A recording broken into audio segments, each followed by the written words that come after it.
வணக்கம். நம்ம இன்னைக்கு என்ன தலைப்பு பார்க்க போறோம்னா, நிஃப்டிக்கு நான் எப்படி சப்போர்ட் அண்ட் ரெசிஸ்டன்ஸ் கொடுக்கிறேனோ, அது போல மற்ற இண்டெக்ஸஸ்க்கு என்னென்ன வேல்யூ அப்படிங்கறது நான் முக்கியமா பேங்க் நிஃப்டி, சென்செக்ஸ் மட்டும் நான் இந்த வீடியோ மூலமா பதிவு பண்றேங்க. அது போக லாங் டைம் ஃப்ரேம்ல நிஃப்டி மற்ற இண்டெக்ஸஸ்ல என்ன ரேஞ்சஸ்ல இருக்கு அப்படிங்கறதையும் நம்ம பார்க்கலாங்க. வாங்க போலாம். நான் இன்னைக்கு ஃபர்ஸ்ட் நிஃப்டி லாங் டைம் ஃப்ரேம்ல நான் என்ன கண்டிஷன்ல இருக்கு அப்படிங்கறத மட்டும் நான் இப்ப பார்த்துடலாங்க. ஆக்சுவலா இதுக்கு முன்னாடி நம்ம all time high 26,277 all time ஹையா இருந்ததுங்க. அதுல இருந்து பாத்தீங்க அப்படின்னா மார்க்கெட் இன்னும் எவ்வளவு கீழே வந்தாலும் அப் ட்ரெண்ட்ல தான் இருக்கும்னு அர்த்தங்க. இது எப்படி நம்ம ஃபைன் டியூன் பண்றது அப்படின்னா, நான் இன்ட்ராடே வேல்யூஸ்லாம் நான் எப்படி என்னோட ஸ்ட்ரைக் பிரைஸ் எல்லோ கலர் லைனை தாண்டுச்சு அப்படின்னா மார்க்கெட் அந்த சைடில் தான் இருக்கும் அப்படிங்கிறத மட்டும் சிம்பிளா பார்த்துக்கிட்டிங்கன்னா போதுங்க.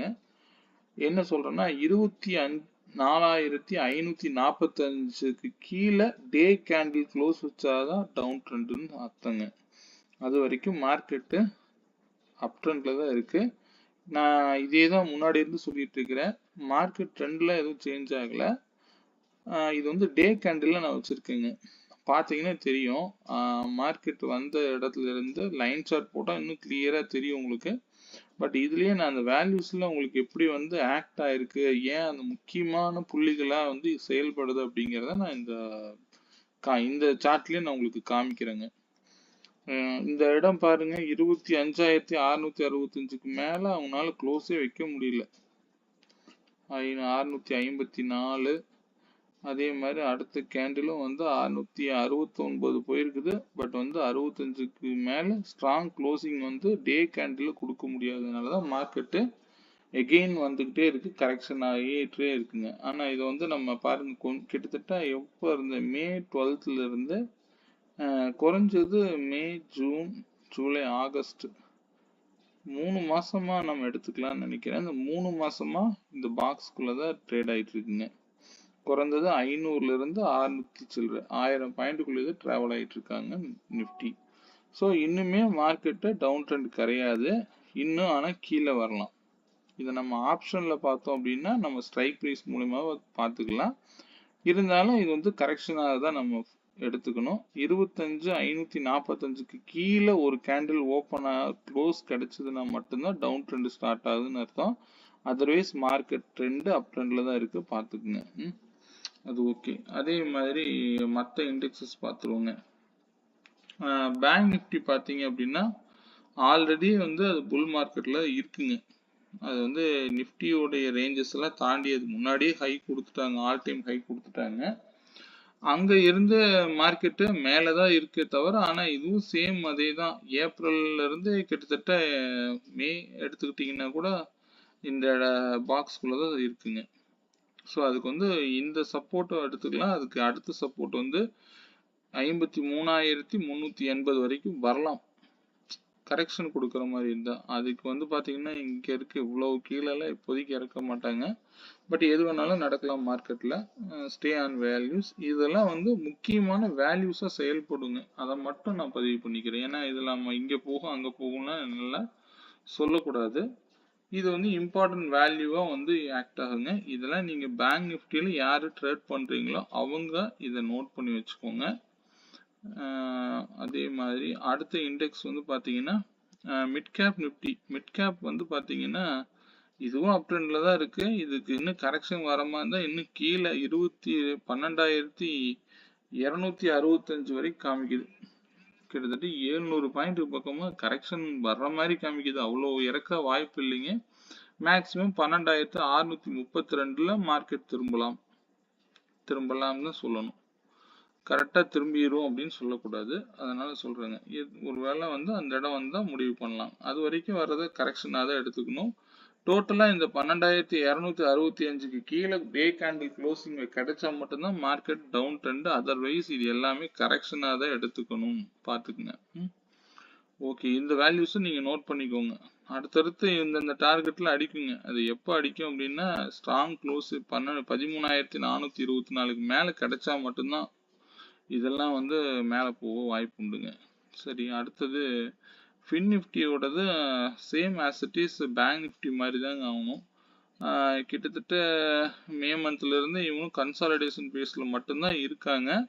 இது ஆல்ரெடி வந்து ஆல் டைம் ஹையில் பிரேக் பண்ணி மேலே போன இண்டெக்ஸஸ் பேங்க் நிஃப்டியோட சேர்ந்த மாதிரி. ஸோ அதனால் வந்து அதுக்கும் வந்து நம்ம ஃபஸ்ட்டு சப்போர்ட்டாக வேணால் இதை எடுத்துக்கலாம். 26,302 ஃபின் நிஃப்டியில் யார் ட்ரேட் பண்ணுறீங்களோ இந்த வேல்யூஸ் நோட் பண்ணிக்கோங்க. இந்த 3 வேல்யூஸ் நோட் பண்ணிங்கன்னா போதுமானதுங்க. அதுக்குள்ளே தான் மார்க்கெட்டு இருக்கும். இது பார்த்தீங்கன்னா இங்கேருந்து பார்த்தீங்கன்னா கிட்டத்தட்ட இது மீடியன் மாதிரி இருக்குது 26,705ங்கிறது. ஸோ அங்கேருந்து கீழே வந்தால் இது வரைக்கும் வரலாம். வந்தால் திருப்பி அகெயின் அப் ட்ரெண்ட் போகிறதுக்குண்டான வாய்ப்புகளை தான் நம்ம எடுத்துக்க முடியும்னு நினைக்கிறேன். ஏன்னா நம்ம டவுன் ட்ரெண்டை பற்றி இந்த இண்டெக்ஸில் சொல்ல முடியாது, பார்த்துக்கலாங்க. ஓகே, இந்த வேல்யூஸ் நோட் பண்ணிக்கோங்க. அடுத்தது சென்செக்ஸுங்க. சென்செக்ஸை வந்து பார்த்தீங்கன்னா 80,418க்கு கீழே ஸ்ட்ராங் க்ளோசிங் கிடைச்சா மட்டும்தான் market down trend. Otherwise market up ட்ரெண்டில் தான் இருக்குன்னு அர்த்தம். இன்னொரு 1000 பாயிண்ட் வந்து கீழே இறங்க வேண்டியது இருக்குது, அதை பார்த்துக்குங்க. அதுக்கு இறங்குனா இந்த 1000 பாயிண்ட் இருக்குது. அதர்வைஸ் வந்து 84,013-14 தாண்டினா தான் இன்னும் நல்ல பீக்கில் போக வாய்ப்பு உண்டுங்க. ஸோ அது வரைக்கும் நம்ம வரது கரெக்ஷனாக தான் எடுத்துக்கணும். 80,418க்கு கீழே போனால் மட்டும்தான் மார்க்கெட்டு டவுனு. அது நல்லா புரிஞ்சுக்கோங்க. அதர்வைஸ் கரெக்ஷனாக எடுத்துக்கோங்க. இதை நான் சொல்லிக்கிறேன். ஏன்னா இன்னும் ஆல் டைம் ஹையை அங்கே பிரேக் பண்ணல. இதுவும் நிஃப்டியும் ஒரே சேம் சினாரியோவில் இருக்குது, பார்த்துக்கலாம். ஆனால் வந்து இந்த லைன், அதாவது 80,418க்கு கீழே போனாதான் மார்க்கெட் டவுன். அதை மட்டும் நல்லா புரிஞ்சுக்கோங்க. இந்த வேல்யூஸ்ல முக்கியமான சப்போர்ட் அண்ட் ரெசிஸ்டன்ஸ் ஆக்ட் ஆகும், இதை நோட் பண்ணிக்கோங்க. அடுத்தது இதே சென்செக்ஸ்ல வந்து நான் சின்ன சின்ன பதிவுகளை சொல்ல விரும்புகிறேன். நிஃப்டிக்கு வந்து எப்படி வந்து 33 பாயிண்ட் வந்து நான் சொல்லியிருக்கேனோ அதே போல சென்செக்ஸுக்கு வந்து 106 புள்ளிகள்ங்க, 107ன்னு வச்சுக்கோங்க. 107 புள்ளிகள் இந்த ரேஞ்சில் தான் மார்க்கெட் வந்து செயல்படுங்க. இது வந்து இந்த வேல்யூஸ் படி 107 பாயிண்ட் லோல இருந்து நீங்க சப்போர்ட் அண்ட் ரெசிஸ்டன்ஸ் வச்சு நீங்க ட்ரேட் பண்ற மாதிரி இருந்தா கண்டிப்பா வந்து 106ல ஒரு கரெக்ஷன் கிடைக்கும். சரிங்களா? அது எல்லா இதுலயுமே கிடைச்சு போகுது. ஆனா அந்த ஃபர்ஸ்ட் 106ல கிடைக்கல, டவுன் நல்லா கீழே இறக்குனாங்க. 2026ல ஒரு கரெக்ஷன் கொடுத்து திருப்பி 100 அந்த வேல்யூக்கு போகுது. அகெயின் வந்து பார்த்தீங்கன்னா அங்கேருந்து வேகமாக அடுத்த இதுலேயே வந்து அடுத்த டார்கெட் அடிச்சிருது. திருப்பி இங்கே வந்து அடிக்கும்போது திருப்பி இந்த இடத்துக்கு பவுன்ஸ் பேக் ஆகுது. ஸோ இந்த இடத்தை நீங்கள் சப்போர்ட் அண்ட் ரெசிஸ்டன்ஸே வச்சுக்கோங்க. ஏன்னா இது சென்செக்ஸில் சில பேர் லெவல்ஸ் கேட்டீங்க, நான் லெவல்ஸாக கொடுக்கல. அது நான் இன்னும் டீப்பாக உட்காந்து பண்ணி தான் நான் அதை தர முடியுங்க. பட் இதை வந்து நம்ம டைம் ஃப்ரீயாக இருக்கும்போது இந்த வேல்யூஸ் மட்டும் டிரைவ் பண்ணதில் எனக்கு கிடைச்சிது. இதை மட்டும் நீங்கள் நோட் பண்ணிக்கோங்க. 107 அப்படிங்கிறது அதுக்கு சப்போர்ட் போட்டுக்குங்க. லோ கேண்டிலுக்கு ஒரு நீங்கள் என்ன கலர் சூஸ் பண்ணுறீங்களோ அதை போட்டுக்குங்க. இந்த கலரை மட்டும் நீங்கள் சப்போர்ட் ரெசிஸ்டன்ஸாக வச்சுக்கினாலே போதுமானதுங்க. மேலே 104க்கு அப்புறம் அங்கே 107க்கு அப்புறம் மேலே போக முடியல, அங்கேருந்து ஃபால் ஆனது தான் சென்செக்ஸ். ஸோ இந்த புள்ளிகளை மறந்துடாதீங்க. 107ங்கிறது அதுக்கு தகுந்த மாதிரி கீழே லோல இருந்து கோடு போட்டுக்குங்க. இதே மாதிரி பேங்க் நிஃப்டிக்கு வந்து பார்த்தீங்கன்னா 74 புள்ளிகள் வித்தியாசத்தில் இறங்குங்க. 74 போட்டிங்கன்னா இந்த வித்தியாசம் உங்களுக்கு இந்த சப்போர்ட்டை வந்து நீங்கள் ஆக்டாக வச்சுக்கோங்க. ஏன் சொல்கிறேன்னா இதெல்லாம் கரெக்டாக பர்ஃபெக்டாக ஒர்க் ஆகுறதுங்க. சரிங்களா? இந்த 74 பேங்க் நிஃப்டி ட்ரேட் பண்ணுறவங்களுக்கு, சென்செக்ஸுக்கு நான் பேங்க் நிஃப்டிக்கு மட்டும்தான் நான் கொடுத்துருக்குறேன். இதுலேயும் மிட் கேப் யார் பண்ணுறீங்கன்னு தெரியல. எனக்கு ஏதாவது தேவைன்னா நீங்கள் கமெண்ட் பண்ணுங்க, நான் வந்து ஆன்சர் பண்ணுறேன். என்ன ரேஞ்சஸில் மார்க்கெட் அது வந்து போகும் அப்படிங்கிறதையும். நான் இப்போ மிட் கேப் எடுக்கல, ஃபின் நிஃப்டி எடுக்கல. ஆனால் வந்து சென்செக்ஸ் பேங்க் நிஃப்டி கொடுத்துருக்குறேன். ஃபியூச்சரில் நான் சென்செக்ஸ் வேணால் பார்த்துட்டு லெவல்ஸ் தரேங்க. அது நம்ம கொஞ்சம் ஒர்க் அவுட் பண்ணணுங்க. ஏன்னா எந்த வேலையுமே நம்ம வந்து அது கூடவே ட்ராவல் பண்ணாதான் அதனுடைய நடவடிக்கைகளை தெரிஞ்சு தான் நான் உங்களுக்கு வந்து நான் கொடுக்க முடியுங்க. ஏதாவது ஒரு தகவல் தவறாக இருந்துச்சு அப்படின்னா நீங்கள் அந்த தவறான தகவல் வச்சு நான் உங்களை வந்து கைட் பண்ணக்கூடாது அப்படிங்கிறது என்னுடைய நோக்கம். ஒருத்தருக்கு நல்லது செய்யலைனாலும் கெடுதலா மாறிடக்கூடாது அப்படிங்கிறதுக்காக அந்த லெவல்ஸ் நான் கூட டிராவல் பண்ணி பார்த்து நான் சொல்றேங்க. சரிங்களா? ஓகே, இந்த லெவல்ஸ் மட்டும் நீங்க கீப் பண்ணிக்கோங்க, நோட் பண்ணிக்கோங்க. நோட் பண்ணிட்டு நீங்க இதுபடி நீங்க சப்போர்ட் போட்டுக்கோங்க. சப்போர்ட் அண்ட் ரெசிஸ்டன்ஸ் நீங்க டிரா பண்ணி வச்சுக்கோங்க. நாளைக்கு மார்க்கெட் ஓப்பன் ஆன பிறகு இதெல்லாம் நான் கொடுக்கக்கூடியது லெவல்ஸே உங்களுக்கு தேவையில்லை. என்னென்ன புள்ளிகள்ல அது வரும் போகும் அப்படிங்கிற ரேஞ்சஸ் தான் நான் உங்களுக்கு கொடுத்துருக்குறேன். ஏன்னா ஒரு 5 மினிட்ஸ் கேண்டில் ஓப்பன் ஆனாதான் அந்த ரேஞ்ச் வந்து நம்மளால கண்டுபிடிச்சிடலாங்க. இது எல்லாமே மேக்ஸ் வேல்யூக்குள்ளதான் இருக்குங்க. ஸோ அந்த வேல்யூஸ்க்குள்ள நீங்க ஒரு நாள் வந்து கண்டிப்பா 2 பார்ட் வந்து கண்டிப்பா நடக்கும்.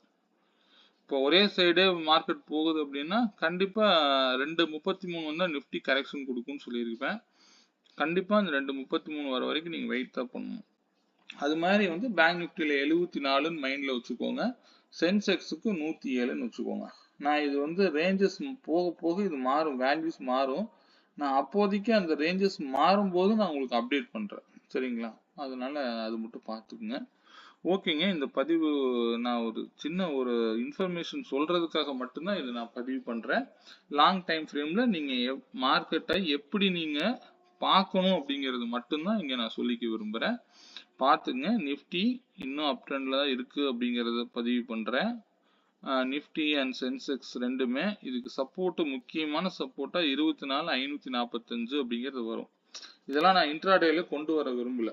நீங்க இந்த லெவல்ஸ் வேணும், நான் இந்த மார்க்கெட்டை எப்படி பார்க்குறேன் அப்படிங்கிறத மட்டும்தான் நான் சொல்ல விரும்புறேன். சரிங்களா? அது அப் ட்ரெண்ட்ல தான் இருக்கு, கண்டிப்பா அப் ட்ரெண்ட்ல தான் இருக்கு.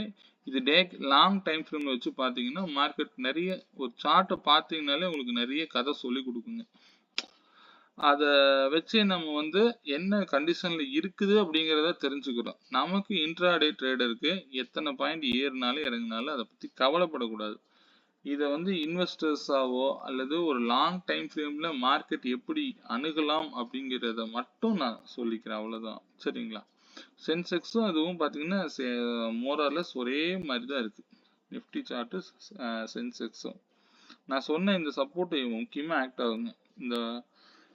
இதை மட்டும் நோட் பண்ணிக்கங்க, பார்த்துக்கலாம். ஃபர்தராக ஃபியூச்சரில் போனால் இந்தந்த வேல்யூஸில் போகும் அவ்வளோதான், போகலாம், அவ்வளோதான் சொல்ல முடியும்.